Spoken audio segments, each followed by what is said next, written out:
বিষয় হচ্ছে আপনি আল্লাহর কাছে বিচার দিয়েছিলেন একটি বিষয় নিয়ে, আমরা আমরা দেখেছি যে আপনি একটি বিষয় নিয়ে আল্লাহর কাছে বিচার দিয়েছেন। মূলত বিষয়টি কেন ছিল, কেন বিচার দিলেন আল্লাহর কাছে? ঘটনা হয়েছে গিয়া, আমি যখন এর কাছে আবদার করছি আমার 200 টাকায় লাগবে, আপনি 1 টাকাও কম দিতে পারবেন না, আর উনি একটাই কথা কইতাছিল ভাঙটি নাই।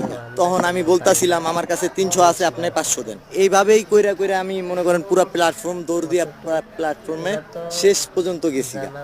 যার পরে কি পাথর আর কিছু নাই গা। তার কাছ থেকে 200 টাকা দাবি করেছিলেন, মূলত কারণটা কি?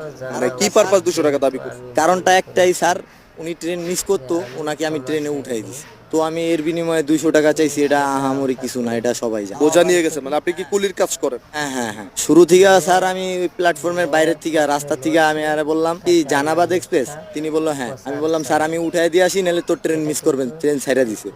হ্যাঁ, আইসা দেখি সত্যি ছাইরা দিছে। আমি এমনিই বলছি ছাইরা দিছে, আইসা দেখি সত্যি ছাইরা দিছে। পরে দৌড় দিয়ে আইসা গাছ সাহেবকে